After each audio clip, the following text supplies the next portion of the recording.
ये कहानी है बौनी लड़की की हुई शादी।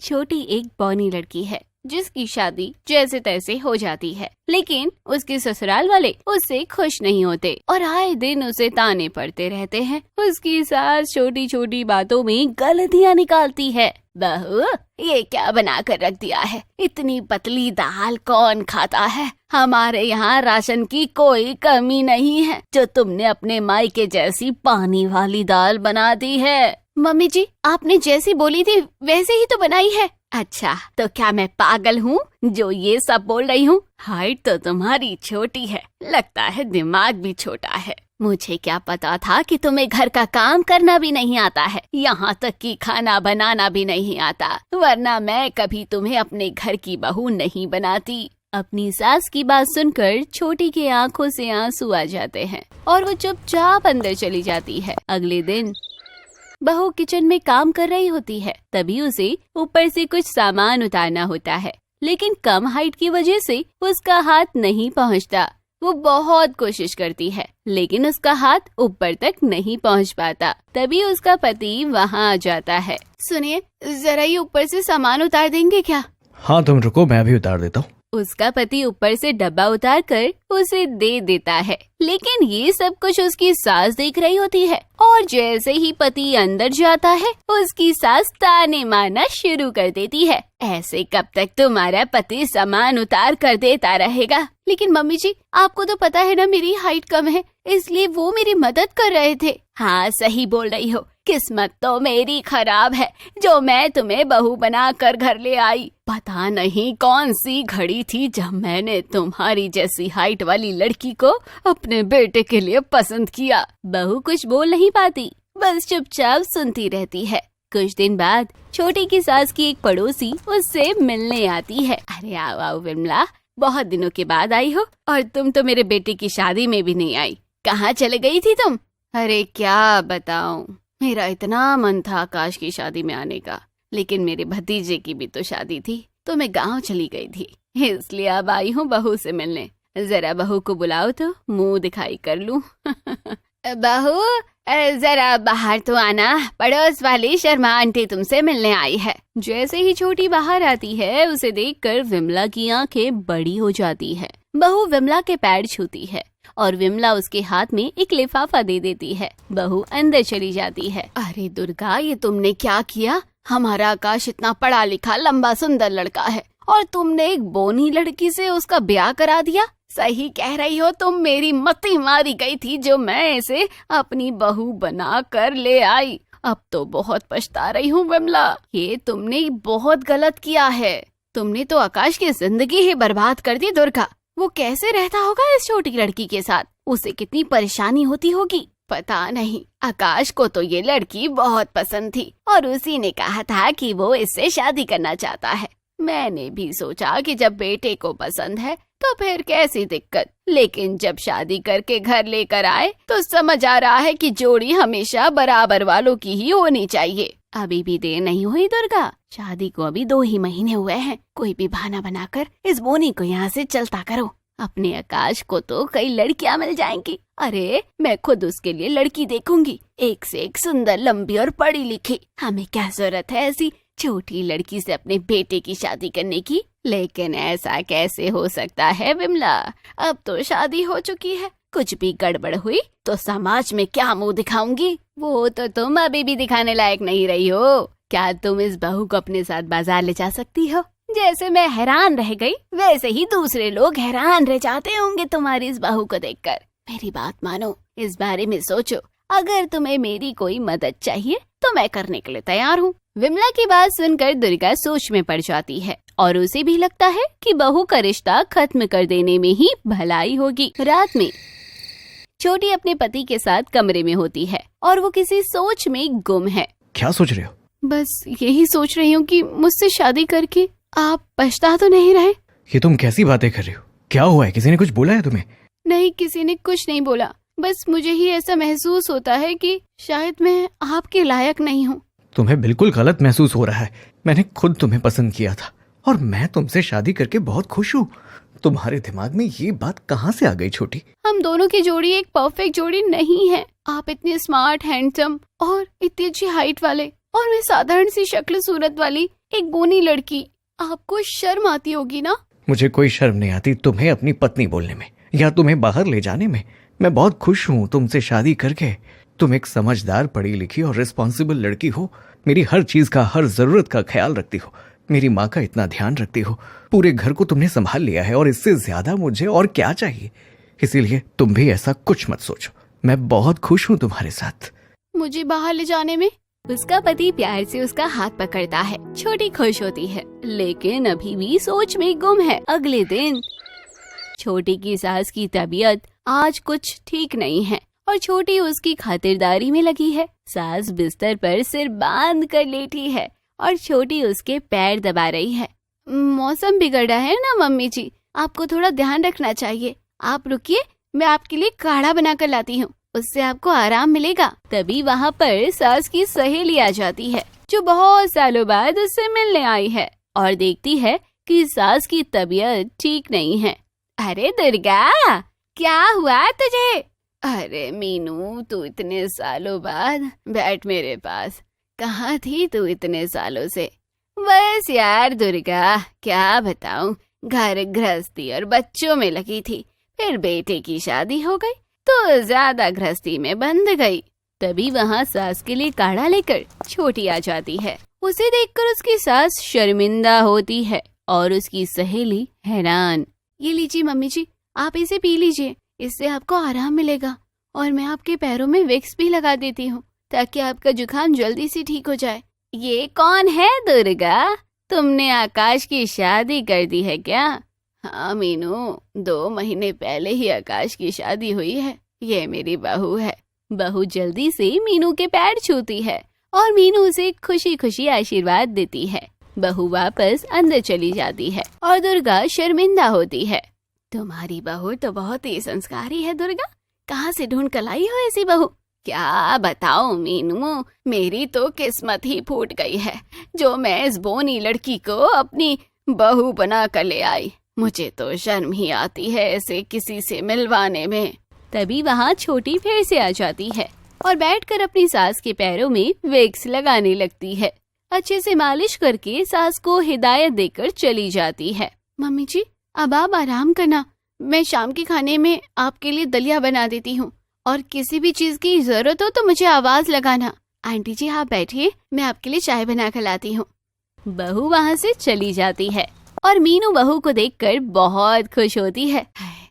मुझे तो तुम्हारी बहू बहुत ही संस्कारी और तमीजदार लग रही है। फिर तुम्हें किस बात की फूटी किस्मत पर रोना आ रहा है? तुमने देखा नहीं, वो एक बोनी लड़की है और मेरा आकाश इतना सुंदर, स्मार्ट, लंबा, हट्टा कट्टा लड़का। पता नहीं आकाश को इसमें क्या दिखा जो इसी से शादी कर ली इसने। अरे दुर्गा, तुम्हारी किस्मत बहुत अच्छी है जो तुम्हें ऐसी बहू मिली है। उसकी हाइट भले ही कम है लेकिन संस्कारों की उसके अंदर कोई कमी नहीं है। 10 मिनट में मैं समझ गई कि वो एक समझदार, रिस्पॉन्सिबल लड़की है और एक अच्छी बहू भी है। जिस तरह से वो तुम्हारी खातिरदारी कर रही है, आजकल की लड़कियां तो देखती तक नहीं है अपनी सास को। अब मेरी ही बहू को ले लो, मुझे 2 वक्त की रोटी ही दे दे, वो ही बहुत है मेरे लिए। घर का कोई काम नहीं करती और बदतमीज इतनी कि बात करने का मन नहीं करता। तुम बहुत भाग्यशाली हो जो तुम्हें ऐसी बहू मिली है। अपनी किस्मत पर नाच करो तुम, जो तुम्हें इतनी अच्छी बहू मिली है। मीनू की बात सुनकर दुर्गा सोच में पड़ जाती है और उसे कहीं न कहीं अपनी गलती का एहसास होता है।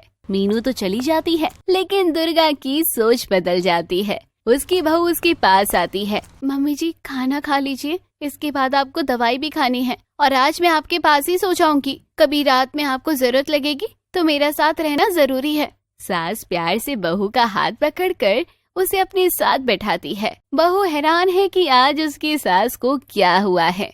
मुझे माफ कर दे बेटा, मैंने तुझे बहुत भला बुरा कहा, तेरी कम हाइट को लेकर कितने ताने मारे, लेकिन अब मुझे अपनी गलती का एहसास हो गया है। अब से तू मेरी बहू नहीं, मेरी बेटी है और ये तेरा घर है। तू जैसे चाहे वैसे इस घर में रहेगी। छोटी की आंखों में आंसू आ जाते हैं। बहू, कल वर्षा घर आ रही है, सारी तैयारियां कर लेना। ठीक है माँ जी। वर्षा दीदी के साथ और कौन कौन आ रहा है? बच्चों की छुट्टियां पड़ गई हैं, तो वर्षा के साथ उसके दोनों बच्चे रिंकी और बिट्टू भी आ रहे हैं। अच्छा, हाँ ठीक है माँ जी, मैं बच्चों के लिए स्नैक्स भी लेकर रखूंगी फिर। हाँ ठीक है। अगले दिन वर्षा अपने बच्चों के साथ छुट्टियां बिताने के लिए अपने मायके आ जाती है। आ गई मेरी बेटी वर्षा। बेटी, सफर में कोई परेशानी तो नहीं हुई? नहीं माँ, कोई परेशानी नहीं हुई।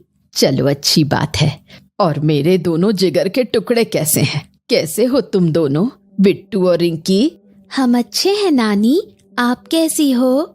मैं तो तुम्हें देखकर अच्छी हो गई मेरे बच्चों। नानी, मुझे बहुत जोर से भूख लगी है। अरे अरे, मेरे बच्चों को भूख लगी है। सुन बहू, बच्चों के लिए खाने पीने का इंतजाम कर, जल्दी से इन्हें कुछ खिला। हाँ माँ जी, मैं अभी सबके लिए नाश्ता लेकर आती हूँ। और अब इनकी खातिरदारी में कोई कमी नहीं रहनी चाहिए। जी माँ जी, आप चिंता मत कीजिए, मैं इस बात का पूरा ध्यान रखूंगी। घर में अब बच्चे छुट्टियां मनाने आ गए थे। अब हर तरफ सिर्फ बच्चों का शोर रहने लगा था। शिवानी सबकी खातिरदारी करने में व्यस्त हो गई और वर्षा अपनी माँ जया के साथ खूब बातें करके दिन बिताने लगी। नानी, यहाँ बहुत गर्मी है। हाँ बेटा, गर्मी तो है, लेकिन इसमें क्या कर सकते हैं। लेकिन यहाँ बहुत ज्यादा गर्मी लग रही है नानी। अरे बच्चों, यहाँ पंखा चल तो रहा है, फिर भी गर्मी लग रही है। बताओ क्या करें फिर तुम्हारे लिए? हमें शिमला मनाली जाना है। हाँ मम्मी, शिमला मनाली ले चलो हमें। वहाँ बहुत ठंड होती है और बर्फ भी पड़ती है। नहीं बच्चों, हम छुट्टी मनाने नानी के घर आए हैं ना, तो फिर तुम अपनी छुट्टियाँ यहाँ पर एंजॉय करो। नहीं मम्मी, हमें शिमला मनाली जाना है। हाँ मम्मी, हमें शिमला मनाली जाना है। हमें जाना है, बस जाना है। ओफो, बच्चों ने तो जिद ही पकड़ ली है। कोई बात नहीं, अभी बच्चे ही तो हैं। चुप हो जाओ तुम दोनों, कोई कहीं नहीं जा रहा। अरे दीदी, बच्चों को डांटिए मत, अभी दोनों छोटे ही तो हैं। लेकिन देख रही हो तुम, बेकार की जिद पकड़ कर बैठे हैं दोनों। आप चिंता मत कीजिए, मैं समझाती हूँ इन दोनों को। हाँ ठीक है, अब तुम भी संभालो इन दोनों को, मेरे तो सर में दर्द कर रहे हैं अब ये बच्चे। हाँ बहू, तू ही इन बच्चों को अब किसी बात में बहला ले। अच्छा तो बताओ बच्चों, आज ठंडी ठंडी आइसक्रीम कौन खाएगा? क्या आइसक्रीम? आइसक्रीम तो मुझे बहुत पसंद है। और बिट्टू, तुम्हें नहीं पसंद आइसक्रीम? पसंद है, लेकिन मुझे शिमला मनाली भी जाना है। अच्छा तो ठीक है, तुम्हें जहाँ जाना है जाओ। मैं और रिंकी तो यहाँ बैठकर ठंडी ठंडी टेस्टी टेस्टी आइसक्रीम एंजॉय करेंगे। क्यों रिंकी? हाँ, मुझे मैंगो फ्लेवर वाली आइसक्रीम खानी है। ठीक है रिंकी, मैं अभी तुम्हारी पसंदीदा मैंगो फ्लेवर की आइसक्रीम लेकर आती हूँ। हाँ, और किसी को तो यहाँ आइसक्रीम नहीं खानी ना, पहले ही बता देना। मुझे खानी है आइसक्रीम। तो फिर शिमला कौन जाएगा? वो मैं बाद में जाऊंगा, लेकिन अभी मुझे आइसक्रीम खानी है। अच्छा ठीक है, मैं तुम्हारे लिए भी आइसक्रीम लेकर आती हूँ, लेकिन तब तक तुम शांति से बैठे रहो, ठीक है? इस तरह आइसक्रीम का लालच देकर शिवानी कुछ देर के लिए बच्चों को शांत कराती है। सब मिल बैठकर आइसक्रीम एंजॉय करते हैं। ये तूने अच्छा किया शिवानी, जो बच्चों का ध्यान आइसक्रीम की तरफ मोड़ दिया। हाँ, लेकिन ये बच्चे बाद में दोबारा जिद ना करने लगे। अगर बच्चे दोबारा जिद करेंगे तो हम दोबारा कोई नई तरकीब ढूंढ लेंगे दीदी, आप चिंता मत कीजिए, बस ये ठंडी ठंडी आइसक्रीम एंजॉय कीजिए। आइसक्रीम खाने के बाद बच्चे अपने खेल में लग जाते हैं और बड़े अपने अपने कामों में व्यस्त हो जाते हैं। अगले दिन, वैसे बच्चे कल कह तो ठीक रहे थे कि यहाँ गर्मी बहुत ज्यादा है, हमें शिमला मनाली जाना चाहिए। शिवानी किचन में काम करते करते खुद से बातें कर रही थी, तभी वहाँ वर्षा आ गई। देखो ना शिवानी, इन बच्चों ने दोबारा वही जिद शुरू कर दी है। कौन सी जिद? अब ये दोनों बच्चे फिर से जिद कर रहे हैं कि इन्हें शिमला मनाली जाना है। अब तुम ही बताओ मैं क्या करूं? मैं तो इन्हें समझाते समझाते थक चुकी हूँ। मैं बात करके देखती हूँ बच्चों से। शिवानी बच्चों के पास जाती है और उन्हें समझाने की बहुत कोशिश करती है, मगर बच्चे अपनी जिद छोड़ने का नाम ही नहीं लेते हैं। अच्छा, तो आप दोनों अपनी जिद नहीं छोड़ेंगे? नहीं। प्लीज नहीं, हमें शिमला मनाली जाना है, जाना है, जाना है। अच्छा ठीक है, लेकिन अगर शिमला मनाली हमारे घर ही आ जाए तो? लेकिन ऐसा कैसे हो सकता है? हो सकता है। फिर तो बहुत अच्छा होगा, हमें कहीं जाना भी नहीं पड़ेगा। हाँ अच्छा, तो आप दोनों थोड़ी देर इंतजार कीजिए, हम अपने घर को ही शिमला मनाली बना लेंगे। अच्छा ठीक है। शिवानी ऐसा कहकर कुछ देर के लिए बच्चों को शांत करती है, लेकिन किसी को नहीं पता था कि शिवानी के दिमाग में क्या चल रहा था। ये क्या कर रही है बहू? तू शिमला मनाली घर में कैसे ले आएगी? हाँ ये तो मुझे भी थोड़ा अजीब लग रहा है। तुम ऐसा क्या करने वाली हो शिवानी? आप बस देखते जाइए। ऐसा कहकर शिवानी अपने घर को शिमला मनाली बनाने की तैयारी में जुट जाती है और बाकी के सब लोग इंतजार में बैठे रहते हैं। काफी देर तक इंतजार कराने के बाद शिवानी बच्चों के पास आती है। बच्चों, तुम्हारा शिमला मनाली तैयार है। क्या सच में? लेकिन कहाँ? घर के लिविंग एरिया में, जल्दी चलो। हाँ, हम आते हैं। बच्चों के साथ साथ जया और वर्षा भी लिविंग एरिया की तरफ जाते हैं और जैसे ही वहां जाकर देखते हैं तो सबकी आंखें खुली की खुली रह जाती हैं। ये सब तूने कैसे किया बहू? मुझे तो लग ही नहीं रहा कि मैं अपने घर में ही हूँ। सही कह रही है वर्षा, यहाँ तो बिल्कुल ऐसा लग रहा है जैसे हम शिमला मनाली पहुँच गए हों। अरे वाह, यहाँ कितना अच्छा लग रहा है। मम्मी, हमारा घर सच में शिमला मनाली बन गया। हाँ बच्चों, ये सब आपके लिए आपकी मामी ने किया है। उन्हें थैंक यू नहीं बोलोगे? थैंक यू मामी। हाँ मामी, ये तो बहुत अच्छा है, थैंक यू। अब हम यहाँ जी भर के खेलेंगे और अब हमें गर्मी भी नहीं लगेगी। हाँ बच्चों, अब आप यहाँ खेल सकते हैं। बच्चे मजे से वहाँ खेलने लगते हैं। तो कैसा लगा आपको मेरा ये इंतजाम? ये तो तूने कमाल कर दिया बहू। बच्चों के साथ साथ हमें भी ऐसा लग रहा है जैसे हम भी शिमला मनाली आ गए हों। माँ ठीक कह रही है, लेकिन शिवानी तुमने ये सब किया कैसे, ये तो बताओ। अरे ये तो बहुत आसान था। मैंने बस कुछ बर्फ की सिल्लियां बाहर से मंगवाई और थोड़ा डेकोरेशन का सामान, साथ ही ये पहाड़ों वाले पोस्टर और बस थोड़ी सी मेहनत। अच्छा, और ये ठंडी ठंडी हवा कहाँ से आ रही है? इसके लिए मैंने हमारे कूलर में बर्फ का ठंडा ठंडा पानी डाला है। और अभी तो और रुकिए, अभी यहाँ बर्फ भी गिरने वाली है। क्या सच में? हाँ। शिवानी जैसे ही फैन ऑन करती है, कमरे में बर्फ गिरने लगती है। अरे वाह बिट्टू, देखो यहाँ तो बर्फ भी उड़ रही है। अरे हाँ, चल और मजे करते हैं। हाँ। अरे बहू, ये तूने कैसे किया? तुम तो कमाल ही करती जा रही हो शिवानी। अरे इसमें कुछ नहीं दीदी, ये बस थर्माकोल है जो मैंने पंखे के ऊपर रख दी। ओह अच्छा, लेकिन दिखने में ये बिल्कुल असली बर्फ लग रही है। हाँ। इसके बाद सभी लोग अपने ही घर में शिमला मनाली का मजा लेते हैं और थोड़ी देर बाद ही सबका इससे मन भी भर जाता है। मैं तो अपने कमरे में जा रही हूँ, मुझे तो यहाँ ठंड लगने लगी।